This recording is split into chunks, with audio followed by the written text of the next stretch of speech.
Baik, saya akan melanjutkan materi mengenai eksekusi terhadap produk pengadilan agama. Yang pertama, mengenai pengertian dari eksekusi sendiri itu secara etimologi berasal dari bahasa Belanda, yaitu eksekutif, yang berarti melaksanakan, menjalankan, dan pelaksanaan.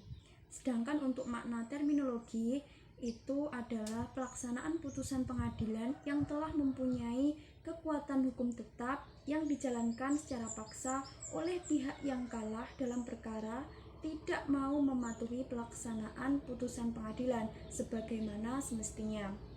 Nah, dari sini dapat kita tarik kesimpulan bahwasannya pada prinsipnya hanya putusan yang berkekuatan hukum tetap, yaitu putusan yang sudah tidak mungkin lagi dilawan dengan upaya hukum seperti verzet, banding, dan kasasi yang dapat dilaksanakan putusannya.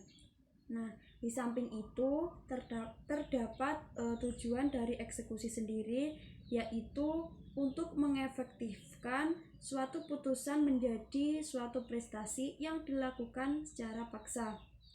Jadi, kata lain dari eksekusi merupakan penegakan hukum berupa suatu usaha yang nyata untuk melaksanakan putusan karena para pihak atau salah satu pihak dalam suatu perkara itu tidak mau menaati putusan pengadilan secara sukarela.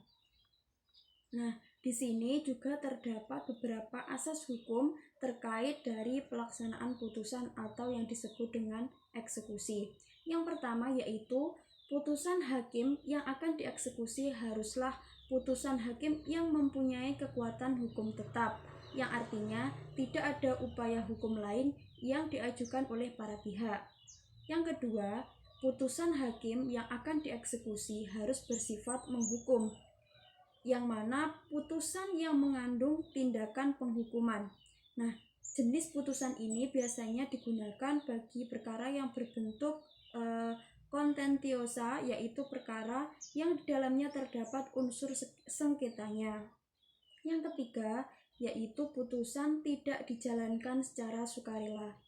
Jadi pada prinsipnya yang harus dikedepankan dalam menjalankan isi putusan itu adalah pelaksanaan dengan cara sukarela. Nah, hal ini juga memiliki sisi kemanfaatan dalam menjalankan putusan agar terhindar dari besarnya biaya eksekusi pada satu pihak dan menghindari kerugian moral dari pihak lain. Yang selanjutnya yaitu eksekusi atas perintah dan di bawah pimpinan ketua pengadilan yang dilaksanakan oleh panitia dan jurusita pengadilan yang bersangkutan. Dilihat dari jenisnya, ada 3 jenis perkara putusan. Yang pertama yaitu eksekusi pembayaran uang. Jenis eksekusi ini adalah penghukuman bagi pihak yang dikalahkan untuk membayar sejumlah uang. Biasanya pihak yang kalah dengan kemauannya sendiri itu mematuhi isi dari putusan. Apabila ia lalai, maka pihak yang menang berhak untuk mengajukan permohonan baik secara lisan maupun secara tertulis kepada pengadilan setempat untuk perkara tersebut diperiksa agar dapat melakukan upaya paksa, yaitu eksekusi. Yang selanjutnya yaitu eksekusi putusan yang menghukum orang untuk melakukan suatu perbuatan. Jadi pada prinsipnya orang itu tidak bisa dipaksakan untuk memenuhi prestasi yang berupa perbuatan, akan tetapi pihak yang dimenangkan dapat minta kepada hakim agar kepentingan yang akan diperbolehkan dinilai dengan sejumlah uang. Eksekusi jenis ini diatur dalam pasal 225 HIR atau pasal 259 RBG.